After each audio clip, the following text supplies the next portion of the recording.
Olá pessoal, hoje nós vamos falar sobre esquerda e direita.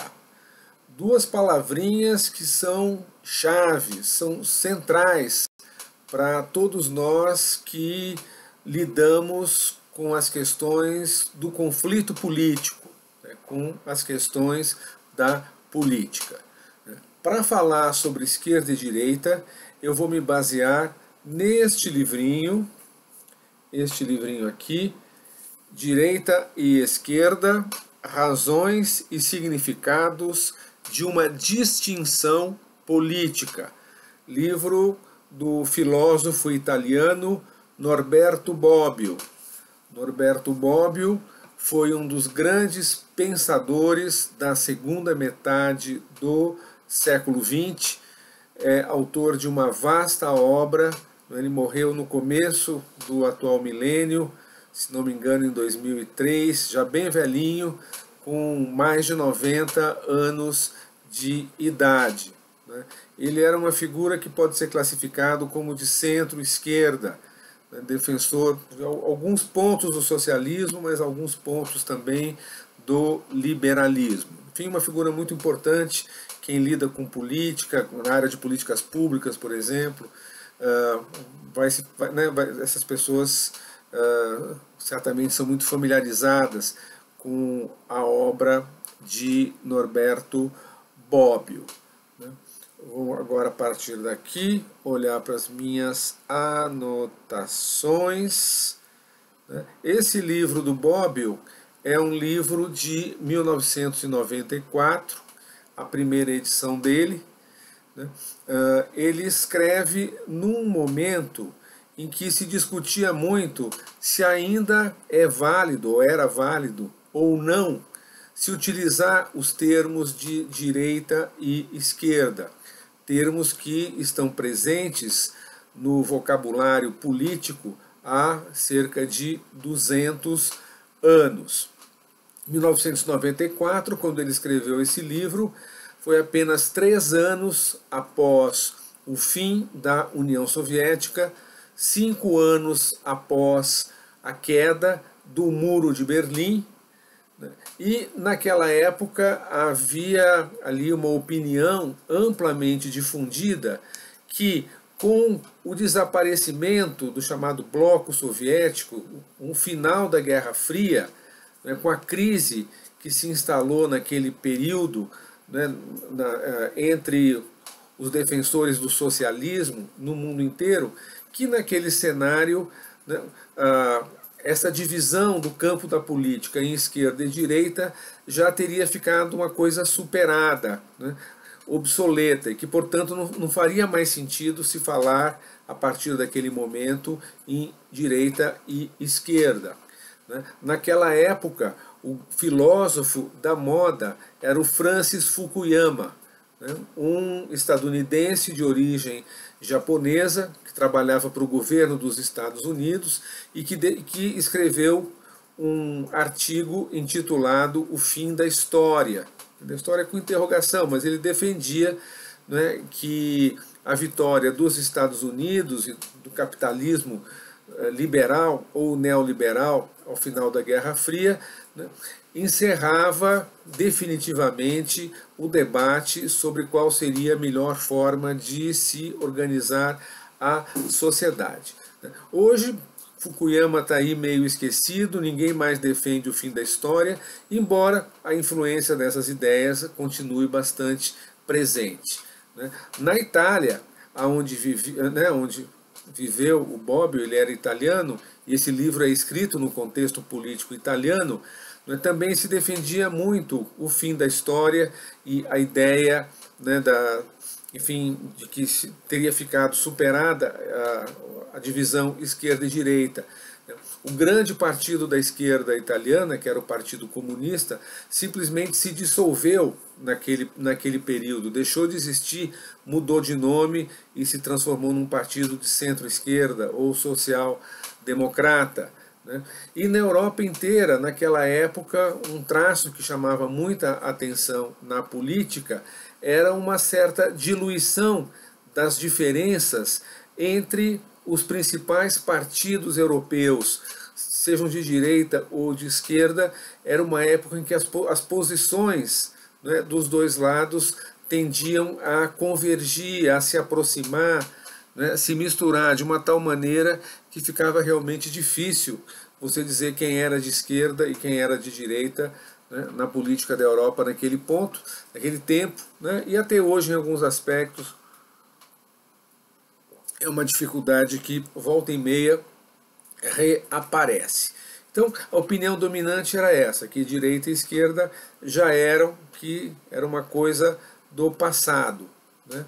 O Bobbio, ele vai se insurgir contra essa concepção e vai defender que não, que esquerda e direita continuam tão válidos no século XXI como era, né, essa divisão, essa distinção no século XX. Né? Ele defende que no plano da política prática não se consegue entender as diferenças entre os atores políticos, entre as propostas, os valores, os conceitos, as ideias, né? Tudo isso fica ininteligível sem o recurso a esses conceitos básicos de esquerda e direita.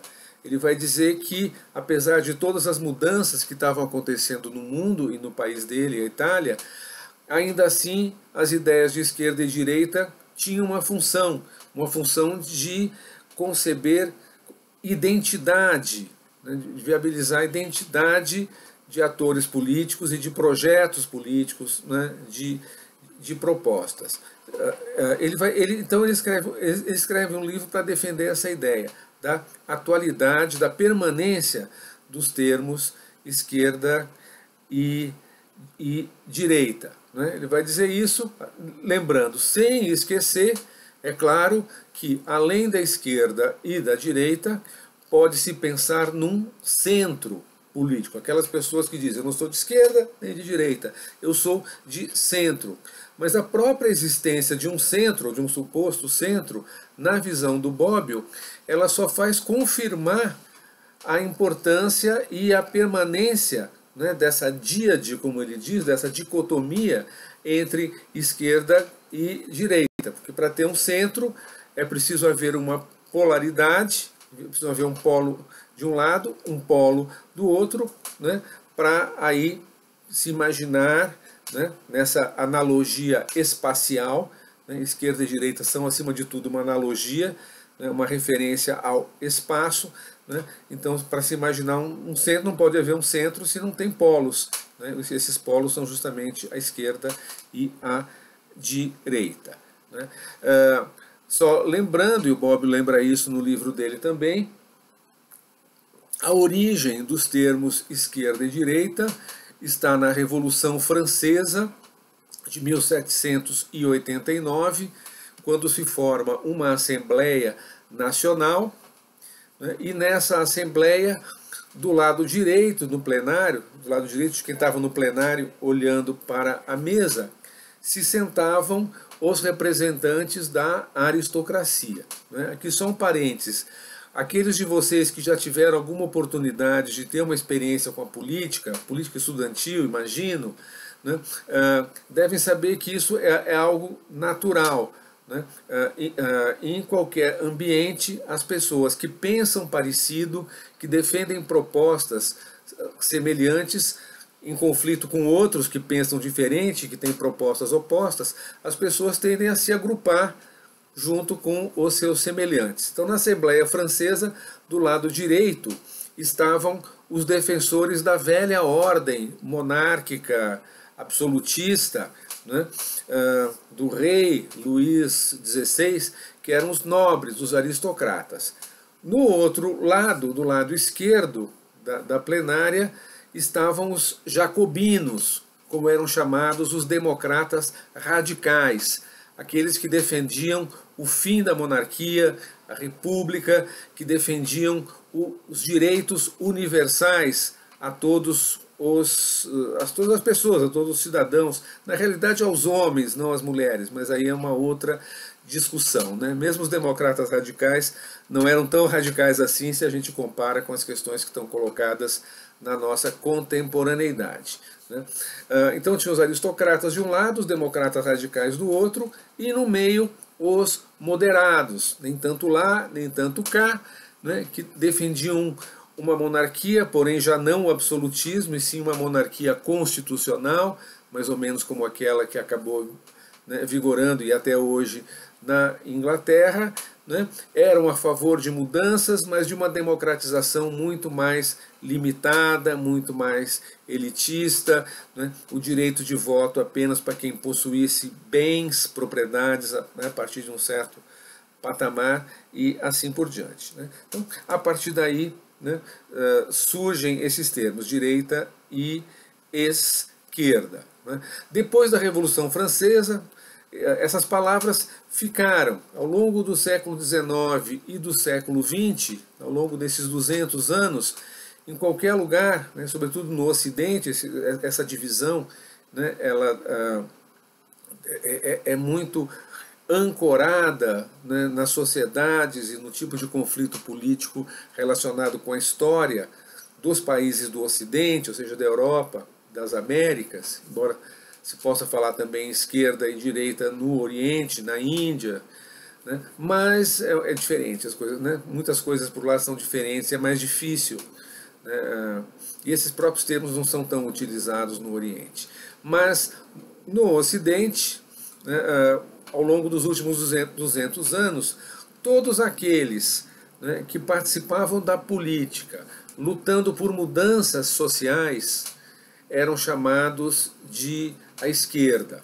Tanto uma esquerda radical, que aí eram os revolucionários, né, quanto uma esquerda moderada, os chamados reformistas, né. É a esquerda que nesses 200 anos vai defender a igualdade dos direitos políticos, o voto universal, a ampliação dos direitos sociais, né, a ampliação dos direitos inclusive ao campo da economia, né, a participação do povo, né, dos desprivilegiados, dos trabalhadores, na riqueza gerada pelo progresso econômico, pelo avanço da tecnologia. E do outro lado, né, vão ser chamados de direita, de direitistas, os conservadores, aqueles que defendem o status quo, a manutenção da ordem política e social vigente, a manutenção das relações de propriedade existentes, das relações de poder existente, das hierarquias estabelecidas, né? Esses, em geral, né, vão ser designados pela palavra direita. Nem sempre essa divisão, direita e esquerda, ela se manifesta de uma forma clara, de uma forma óbvia. Muitas vezes esses termos eles se embaralham no contexto da política prática. Por exemplo, nos tempos da União Soviética, né, e do leste europeu, sob o domínio soviético, né, regimes que eu qualifico como de socialismo burocrático, né, naquele contexto havia teoricamente uma esquerda no poder, mas uma esquerda que se transformou em conservadora, que defendia o status quo, que defendia os privilégios, né, que defendia inclusive certas desigualdades existentes naqueles regimes autoritários, né. Ao mesmo tempo, né, a direita nem sempre apresenta uma relação clara, evidente com o status quo, né. A tendência neoliberal da direita, surgida no final da década de 70, associada a figuras como Ronald Reagan nos Estados Unidos, Margaret Thatcher na Inglaterra, era uma direita que propunha mudanças, que cresceu com um discurso de mudança. Quais eram as mudanças que os neoliberais propunham?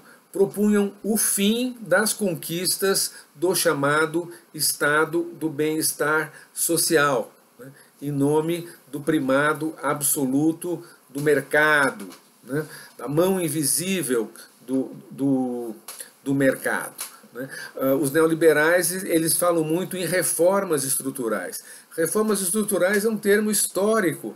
Historicamente, essa expressão ela fazia parte de um repertório da esquerda, mudar as estruturas da sociedade, fazer reformas estruturais, né? No entanto, os liberais eles aparecem falando em reformas estruturais.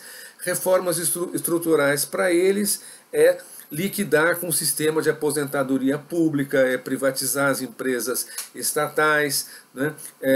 Eliminar certas garantias, direitos trabalhistas e assim por diante, né?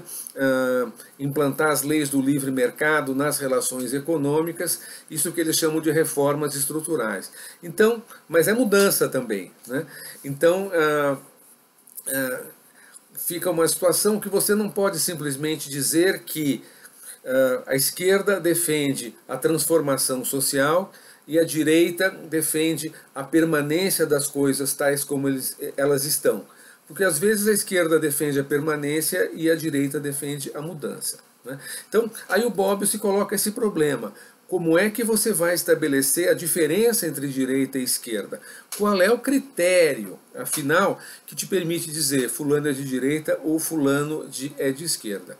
E o Bobbio vai propor uma resposta a essa pergunta que ele coloca, né? O Bobbio vai dizer enfaticamente que a distinção entre direita e esquerda se estabelece a partir da posição que cada um tem perante uma ideia que é a ideia da igualdade. A ideia da igualdade é o que diferencia direita e esquerda, a posição que cada um tem em relação a esta palavrinha, igualdade. Aí o Bobbio vai desenvolver esse raciocínio que eu vou expor agora para vocês. A esquerda, ela, né, olhando para o tema da igualdade, ela vai dizer que nós, seres humanos, nós temos muito mais elementos em comum do que elementos que nos diferenciam, né? Quer dizer, eu e cada um de vocês somos diferentes, cada um de vocês é diferente entre si, mas nós temos em comum, o que nós temos em comum é mais importante do que aquilo que nos diferencia, né? Nós somos seres humanos, mamíferos, seres sociais, temos certas características psicológicas, muitas diferenças, mas muita coisa em comum, e assim por diante. Somos todos mortais, né? Podemos morrer cada um de uma forma diferente, mas o nosso fim será o mesmo, né? Então, tudo isso são elementos que nos igualam, né?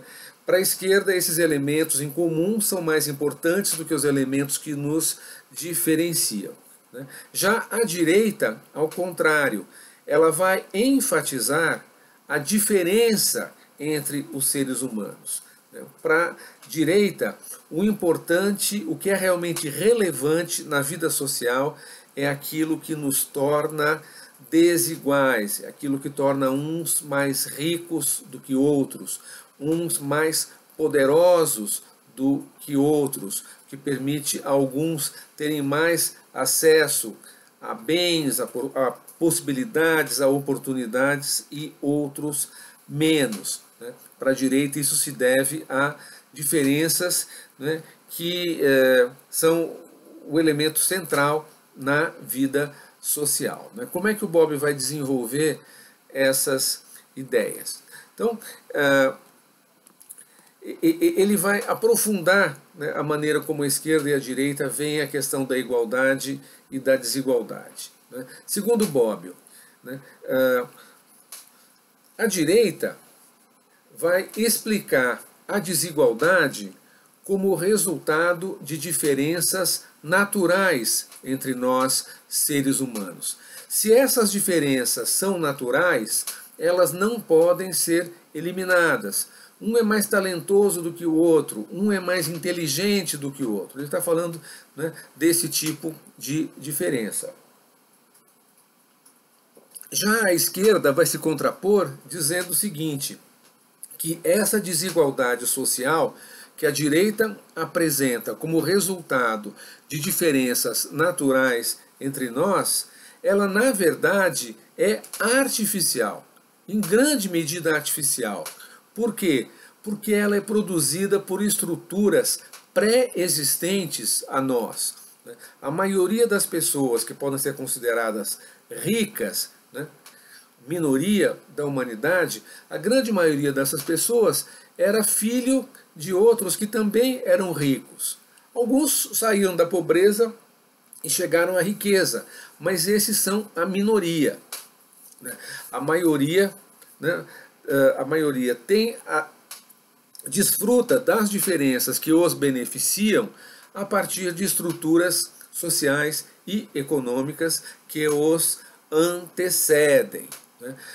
Portanto, para a esquerda, se essa desigualdade, a desigualdade social, ela é em grande medida artificial, se ela é artificial, ela pode ser mudada, ela pode ser combatida, ela pode ser diminuída e até eliminada. Outra diferença importante que o Bobbio vai apresentar entre direita e esquerda: o valor que cada um dos campos políticos atribui aos termos igualdade e desigualdade. Para a direita, a desigualdade ela não é um mal em si mesma. Eu vejo às vezes no debate político, quando se fala para julgar o sucesso ou o fracasso de certas políticas, da ação de certos governos, quando alguém de esquerda com muita frequência diz, mas em tal governo a renda se concentrou, as desigualdades sociais aumentaram. Isso é apresentado pela esquerda como uma crítica. A direita vai dizer, não, as desigualdades aumentaram, a riqueza se concentrou, e qual é o problema? Porque a direita ela encara a desigualdade como um elemento positivo, a desigualdade como um fator de progresso.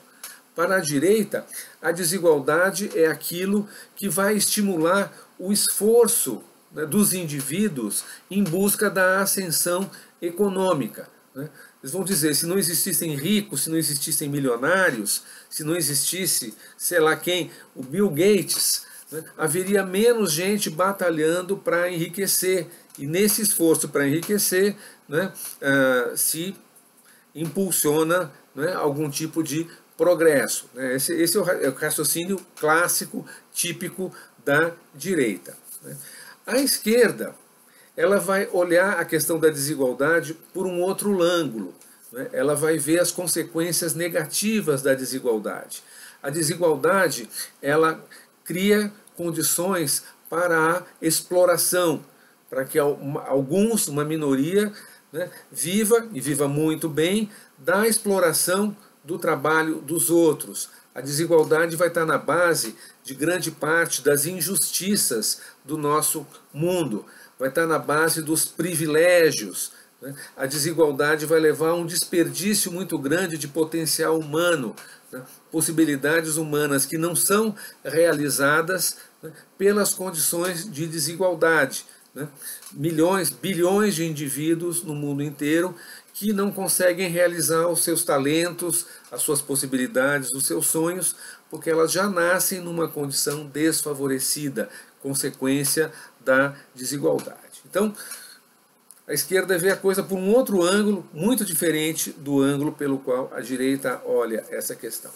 Com alguns cuidados, é claro, que a gente tem que ter ao olhar esse problema. Nem todos os direitistas são iguais e nem todos os esquerdistas são iguais. Nem a esquerda quer eliminar completamente a desigualdade. A maioria das pessoas de esquerda vai dizer que algum nível de desigualdade é necessário, embora a esquerda vai enfatizar sempre muito mais a busca de uma igualdade maior, ou da máxima igualdade possível, ou razoável, e nem a direita quer eliminar também sumariamente tudo o que é igualitário. Só direitistas muito radicais, hoje em dia certos ultraliberais, é que vão chegar nesses extremos. Então, relativizar um pouco isso. Porém, de um modo geral, a gente vai ver que, para a esquerda, a igualdade ou a busca da igualdade deve ser a regra geral. E a desigualdade é uma exceção, ela pode ser aceita em certos casos como uma exceção que precisa ser justificada por questões práticas. A direita, né, vai pensar o contrário, né? Para a esquerda, as políticas públicas devem buscar a máxima inclusão possível. A direita, a direita vai pensar o contrário, a direita vai buscar a máxima diferenciação. No campo das políticas públicas, isso é muito interessante, né? O que é uma proposta de direita, o que é uma proposta de esquerda, conforme eu vou mostrar para vocês um pouquinho mais adiante, né? A esquerda, ela vai valorizar certos tópicos, né, da política, dos objetivos da política, dos valores. Ela vai valorizar as necessidades humanas, a função social do trabalho, a vida em comunidade, né? A ideia do coletivo, ela vai ser muito enfatizada pela esquerda. A direita, ao contrário, a direita vai valorizar o mérito individual, ou seja, né, a gente hoje em dia discute muito a questão da meritocracia, né? Meritocracia é um patrimônio, né, um patrimônio filosófico, digamos assim, da direita, né? O prestígio, né? A direita vai olhar a propriedade como um direito inabalável, né? Um direito absoluto que se sobrepõe a todos os outros, enquanto a esquerda vai dizer a propriedade privada, né, ela é válida na medida que ela cumpra uma função social. É bem diferente de ver a propriedade como um direito absoluto. A hierarquia social vai ser muito mais valorizada pela direita do que pela esquerda, né? Dessa divisão, né, na prática da ação política, vão se derivar programas opostos, né? Então, certos temas vão ser típicos da esquerda, né? Olhando para o Brasil, para a agenda do debate político no Brasil, a defesa das cotas sociais, das cotas raciais, isso é típico de esquerda, né? Quando houve essa discussão no Congresso Nacional, havia ali uma clivagem, a esquerda a favor das cotas sociais e raciais e a direita em geral contra. É claro que com muitas nuances, no final muita gente de direita acabou votando a favor também, né? Mas, né, os campos se definiram dessa forma. A defesa da universidade pública, né, a defesa do SUS, né, o Sistema Universal de Saúde, a reforma agrária, os impostos sobre grandes fortunas, né, a defesa dos direitos trabalhistas, temas atuais, né, e bandeiras, né, que são defendidas pela esquerda. Já a direita, ela se sente totalmente à vontade em outro terreno, defendendo as privatizações, defendendo o ensino particular, a saúde privada, o agronegócio, a liberalização do mercado de trabalho. Então é toda uma outra agenda, um outro vocabulário, né? Então a gente vê que aí o conceito de direita e esquerda não é simplesmente uma distinção que ocorre no plano teórico e filosófico, mas algo que se coloca no campo prático da política, envolvendo interesses muito concretos, né, e valores que estão presentes, né, não só no discurso, mas nas propostas substantivas da política. O que mais que diz o Bobbio, né, de mais aí relevante, né? Bobbio vai pegar uma questão que alguns dizem que a questão da liberdade seria uma diferença entre direita e esquerda. O Bobbio vai dizer que não, que a postura em relação a esse valor, a essa ideia da liberdade, não estabelece uma linha divisória efetiva entre o campo da direita e o campo da esquerda, né? Ele vai dizer que, tanto na esquerda quanto na direita, vão haver defensores de propostas, né, que trazem, né, que implicam, né, na existência num grau maior ou menor de liberdade. Ou seja, tanto na direita quanto na esquerda podem haver defensores, né, muito firmes, né, e consequentes da ideia da liberdade, assim como tanto na esquerda quanto na direita podem haver aqueles que desprezam e até combatem a ideia da liberdade, né, algo que você vê muito vivamente, né, na prática da política, na existência de regimes autoritários, de ditaduras estabelecidas tanto nos marcos de valores e de propostas de direita, como também valores e propostas de esquerda. Essa discussão poderia ser mais aprofundada, isso é o que diz o Bobbio.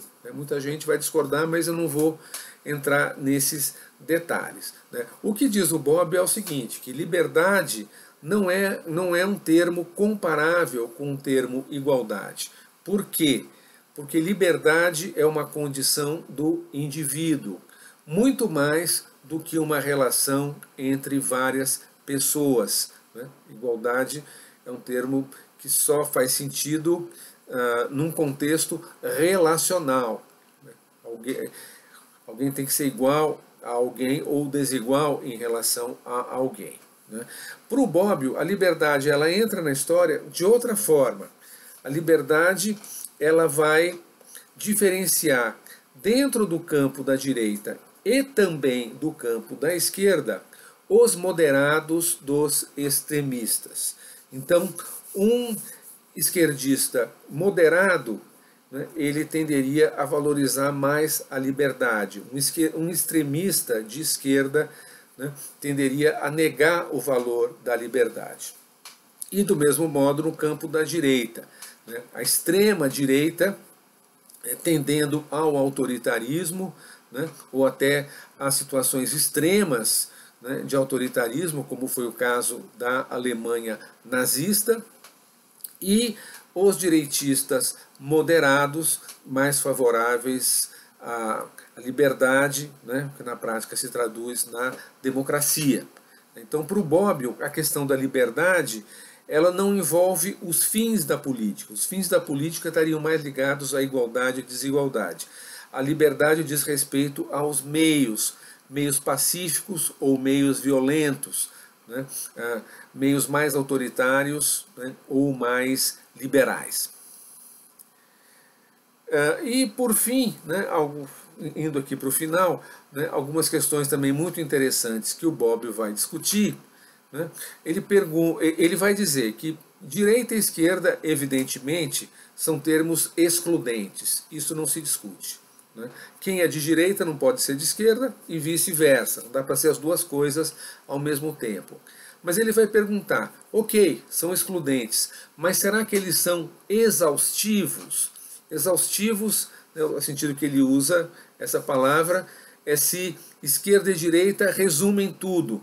Não tem espaço para uma terceira posição, que não seja nem de direita nem de esquerda. Né? Ele vai dizer, sim, é possível se pensar numa posição intermediária, conforme eu já disse, uma posição de centro, um centro que só vai ser possível com referência aos dois polos do espectro político. Ele vai dizer mais, né? É possível se pensar também de uma outra forma, é possível se pensar na busca de uma síntese entre esquerda e direita, né? Que no final do século XX algumas correntes políticas chegaram a defender, né? Os trabalhistas britânicos, na época em que eles foram comandados pelo Tony Blair, que foi primeiro-ministro do Reino Unido durante um certo tempo, naquela época, né, os trabalhistas ingleses defendiam a terceira via. O que era a terceira via? Né, o esforço de criar uma síntese entre esquerda e direita, né, que teria características social-liberais ou liberal-sociais. Né. Porém, essa terceira via, na prática, ela nunca vingou, né, e, concretamente, os que defenderam a terceira via acabaram mesmo no campo da direita clara, né, tudo e simples. Porém, Aí sim o Bobbio vai dizer, fazendo uma exceção um pouco dentro do esquema, né, que ele vai apresentar, que ele vai propor, é possível se pensar numa linha transversal ao eixo direita-esquerda. Né? Ou seja, no que diz respeito a certas questões, aos certos temas, né, podem haver propostas políticas, agrupamentos políticos que construam a sua identidade fora dos marcos da dicotomia direita-esquerda. Ele se refere concretamente ao ambientalismo. Naquela época estava muito em voga o Partido Verde na Alemanha Ocidental, antes do fim da Guerra Fria, que acabou inspirando partidos verdes pelo mundo afora. A defesa da natureza, o combate às mudanças climáticas, isso é uma posição de direita ou de esquerda. É difícil responder, né, a esse ponto. É uma discussão complexa, né, mas a princípio, né, não dá para enquadrar automaticamente, né, a defesa do meio ambiente ou no campo da direita ou no campo da esquerda, e o próprio movimento ambiental, né, ele acaba tendo dentro de si tendências mais à direita ou mais à esquerda, né, mas ele em si mesmo se coloca um pouco fora disso, né, transversal, como diz o Bobbio. Já existem outras questões, né, muito presentes na política contemporânea, né, onde já esse critério que se aplica ao ambientalismo fica muito difícil, né, já não cabe tanto. Né. A questão do feminismo. A questão do feminismo o Bobbio não discute, mas eu tomo a liberdade de fazer aqui uma observação. Né. Dentro dos critérios apresentados pelo Bobbio, o feminismo ele se encaixa na esquerda. Aliás, historicamente, a defesa do voto feminino, do direito das mulheres ao voto, sempre foi uma bandeira da esquerda, combatendo, enfrentando a oposição de políticos de direita. Mas por que eu digo que o feminismo está situado muito mais à esquerda do que à direita? Pelo critério da igualdade que o Bobbio defende. O que é a bandeira do feminismo? A igualdade entre homens e mulheres, os mesmos direitos iguais, possibilidades iguais. Da mesma forma, a questão do racismo. O que é o racismo? É a sacramentação de uma desigualdade entre brancos e negros, em que do lado dos brancos está todo o poder, todos os privilégios, enquanto que as vítimas do racismo, os negros, eles são destituídos, de tudo ou de quase tudo. A luta antirracismo, portanto, é uma luta que se enquadra totalmente dentro dos critérios da igualdade versus desigualdade. Até mesmo na expressão prática disso, se você olha para a história dos Estados Unidos, no século XX, e do enfrentamento entre racistas e antirracistas nos Estados Unidos, você vai ter de um lado a Ku Klux Klan, que era claramente uma organização de extrema direita, e você vai ter dentro do movimento antirracista organizações como os Panteras Negras, por exemplo, que eram socialistas, marxistas, revolucionários, com um discurso e uma prática claramente de esquerda. E aí, então, para terminar, o Bobbio vai, aí fechando a defesa dele da atualidade da distinção direita-esquerda, ele vai dizer que, mesmo com o final da Guerra Fria, essa distinção ela não apenas permanece, como ela se torna cada vez mais importante diante do que ele vai definir como a espantosa desigualdade do mundo atual. O Bobbio escreve, aqui um trechinho que eu vou ler para vocês, aqui no final, diz o Bobbio: se olharmos para a questão social internacional, constatamos que a esquerda não só não completou o seu próprio caminho, como a rigor mal o começou. Ou seja, existe muito pela frente no que diz respeito ao combate à desigualdade, que é, segundo Bobbio, o que caracteriza a esquerda, né? E aí, num toque de ironia, o Bobbio vai fechar o livro dele com uma citação de Tocqueville, né, um filósofo político francês, um nobre, né, um nobre que é um dos grandes fundadores do pensamento liberal. E o Bobbio ele vai encontrar essa ideia do Tocqueville que ele vai destacar no final do livro dele, né? Tocqueville, que estudou sobretudo os Estados Unidos no seu período inicial de existência, né, como Estado, como país soberano. Tocqueville diz que a aspiração a uma igualdade sempre maior entre os seres humanos é uma força irresistível. Mais uma vez aí a questão da igualdade em primeiro plano. Ok? Então eu encerro por aqui, né, e na esperança de que essa reflexão, essa conversa sobre esquerda e direita nos ajude no nosso trabalho de análise de conjuntura. E para quem ainda não leu, recomendo fortemente que leia o capítulo que eu encontrei numa edição em espanhol do livro do Bobbio e que está postada ali na nossa plataforma Moodle, né? Aliás, né, a partir dos dados dessa edição espanhola do livro do Bobbio, quem quiser pode conseguir o livro inteiro também, né? Ou assim que tiver acesso à nossa biblioteca, né? Recomendo, é um livro muito interessante, Esquerda e Direita. Ok, gente? Paro por aqui, abraços a todos vocês.